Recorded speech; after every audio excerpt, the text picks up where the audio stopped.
Fourth in points was Mr. Joe Flacco. Mm. Completed 33 of 44 passes, 359 yards, 3 touchdowns. FYI, this soapbox probably going to have a couple expletives, so just kind of roll with it. Right now, the fourth best quarterback on the week. Shane Steichen came in and said, when Anthony Richardson's healthy, he is our quarterback. I get it. It's wrong, but I get it. I commented on the X at the FF Realist. I commented and said, that's a mistake, but okay. And all these people started commenting. And by the way, a couple of these fucking Muppets, you would notice that either their username said Anthony Richardson in it or Anthony Richardson was literally their profile picture. And All they right. go, and they go, oh, it says fantasy football in his bio. Yeah, you know what, asshole? It does say it. And you want to know what that means? That means that we are sitting here studying tape like crazy. We all have a shared account in which we're all watching the games. We're studying all the numbers every single week. We're looking at trends. We're looking at coaches. We're looking at more than you're looking at. You're waking up in the morning, you're going to buy a Red Bull like a lazy ass, and then you're sitting in front of the computer and acting tough behind your keyboard without a profile picture, calling me out for being a fantasy football guy. Guess what?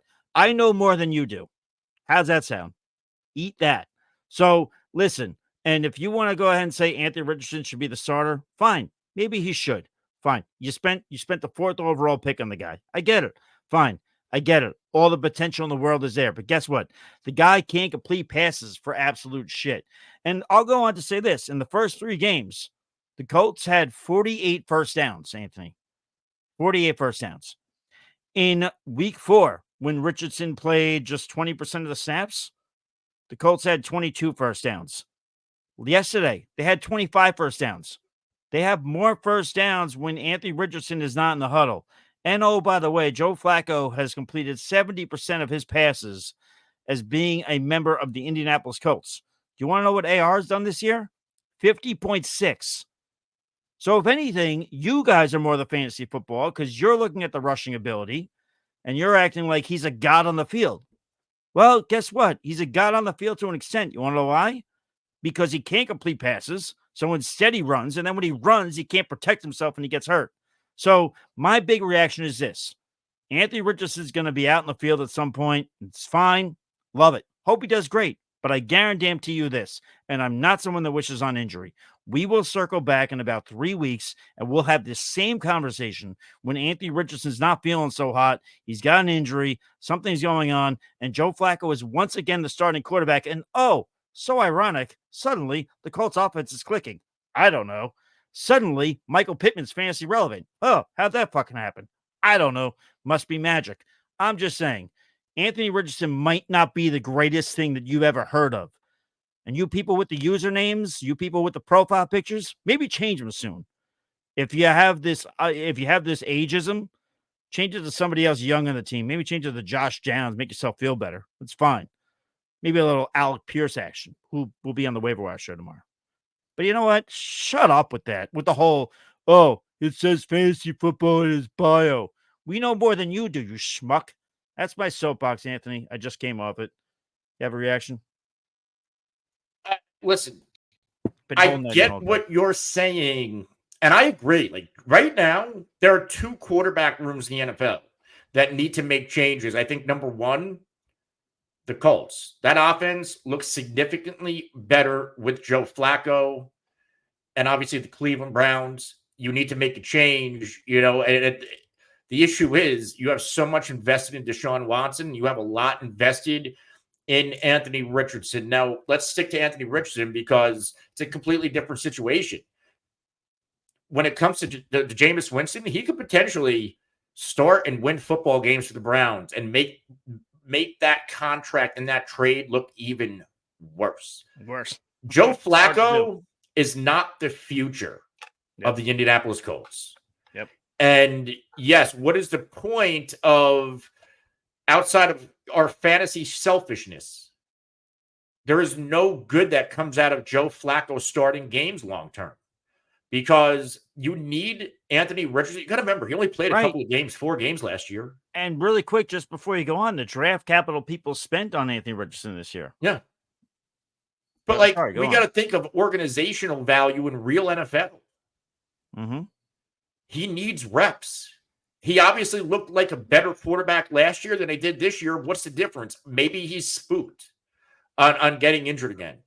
Maybe he's trying to limit how he plays football to avoid injury. I don't know what's going on. But Joe Flacco, him starting and possibly winning games, all that's going to do is give you a worse draft pick. While in fantasy football, yeah, Joe Flacco would be great for my fantasy team, your fantasy team. From an NFL standpoint, Joe Flacco starting and potentially winning games does the Colts no favors long term. Okay, but here's the deal, and this is what some people were commenting, which is kind of what you're kind of alluding to. So let's bounce down this bouncing ball here. Some people are saying, well, because I'm saying they should give Anthony Richardson some time. Let him learn how to protect himself. Let him learn how to, I don't know, maybe have a better completion percentage. And then their point was, well, the Colts aren't going anywhere anyway, so they might as well put Anthony Richardson out there anyway. Do you think that the Indianapolis Colts are sitting in that locker room right now, the players, and saying, well, we're not fucking going anywhere anyway. We're not making the playoffs.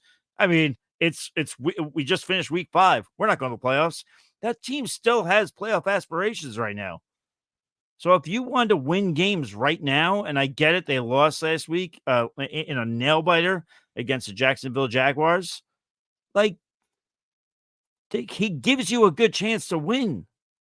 You watched the Browns last year; they rallied around, and I guarantee you this. And maybe I shouldn't do this, but what do those wins mean long term? Long term, what? I'm saying these guys want to make the playoffs. This team, this constructed team right now, the 2024 Indianapolis Colts, who, guess what? They don't give a fuck about dynasty. They don't give a fuck about keeper leagues. They're thinking, hey, right now we're in second place in this division. And we're in a league in which what? So you hold on to Joe Flacco. He takes you to the playoffs. Anthony Richardson's still getting no experience on the bench. Okay, well, worked out for Jordan Love. So Joe Flacco next year is how old? 48, 70? I'm not saying you're signing. What are you doing in 2025? Well, you're not signing Joe Flacco. You make the playoffs. Okay, you're one and done. Go ahead. I'm just trying to be like Colin. I want to be America's honesty broker too. And Colin means all right. So you being Colin means that you're wrong. So that's fine. We could skate on this path. That's fine. I'm not telling you that means that you're going to keep Joe Flacco. I'm not telling you that this means you're giving Joe Flacco the keys to fucking Indianapolis. Right, but so what are you doing in 2025? You make the playoffs. You're a wild card team. You're bounced in the first round, and then you're stuck with an inexperienced Anthony Richardson again. Yeah. Well, guess what? And then Joe Flacco retires. He goes somewhere else, and you got a shittier backup. I'll wait. If Anthony Richardson gets hurt again. Coach is patient. We'll wait. You done? You done? Oh, you're done. Okay. Proceed. Yeah. Listen, it seemed to work out for Jordan Love, who had no experience, who barely ever played. And then when he played a little bit here and there, got in a game or two, didn't look so hot. But guess what? He learned. And now he's out there. And guess what? For a brief moment in time, because quarterback contracts always make you the highest paid. And yeah, mom and dad are fighting again. Yes, mom and dad are fighting again. Shield your eyes, kids. You guys will get some lean cuisine. You guys will be fine. Or what was the other one? There was another one. Lean cuisine was kid cuisine with the penguin on it. I apologize. Yeah, we'll give you the penguin with the brownie. You got it. Don't worry about it. Yes. My whole bit is this. It worked out for Jordan Love, and guess what? For a brief moment in time, for maybe about 25 minutes, Jordan Love is the highest paid quarterback in football for a brief moment in time. And everybody loves him now, even though this past Sunday was not that good. Everybody loved when he came back. Everybody was devastated when he went down. And Anthony, you and I both know, because you and I pride ourselves on being NFL fans for more than just when we created a Twitter account. You and I have lived in worlds in which quarterbacks were drafted and did not play right away and sat for years. Steve Young, in my opinion, the greatest left-handed quarterback of all time, in my opinion. If he's not number 1, he's number 2 or number 3. any way to rope in the 49ers. It just happened, motherfucker. Anyway, that being said, that guy sat forever. And he didn't even get drafted by the Niners. He started with the Buccaneers. My point being is this: we have seen worlds in which quarterbacks sit and then they play well. Now it's become such a rarity. The only thing I can point to is a Jordan Love. And I'm not even saying to you that you got to sit Anthony Richardson for, the next 3 years. I'm saying let the kid learn how to, first things first, let him learn how to protect himself.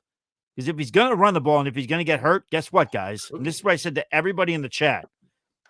We're going to be here in 3 weeks anyway. Yeah, Mike is cooking. No, I was cooking the guys on Twitter is what he was getting at. Catch up on the chats, Anthony, will you? Right. And don't get so offended either. Maybe I am fucking cooking you. Deal with it. Anyway, that being said, I'm just suggesting maybe you give Anthony Richardson a little bit of time to learn how to maybe not fucking kill himself every time he runs the ball. If he's going to be a running quarterback, like somebody else said, don't you realize how much a running quarterback helps everybody else in the offense? Yes, I realize that. But do I also realize that it doesn't help when that running quarterback injures himself on every other play because he doesn't know how to get tackled? Yeah, that's a problem. I'm just suggesting that maybe Joe Flacco for this year in particular would be the better answer. And you let Anthony Richardson learn a little bit. Next year, you give Anthony Richardson the keys of the car again, and then you go. People say I don't know ball, whatever. I just have a different opinion than you. Doesn't mean I don't know ball. Anthony can tell you, and I disagree with Anthony all the fucking time. I know ball. Anthony knows ball. Doesn't mean we agree on everything. That's the beauty of the sport.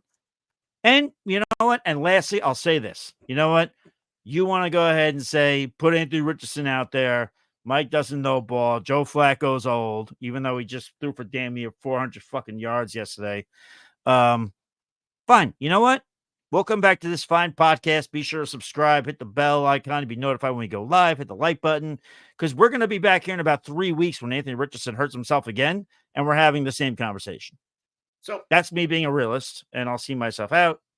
Cheers. Go ahead. Your final rebuttal. Then we'll move on. I don't really have a rebuttal. Because I think we can go back and forth in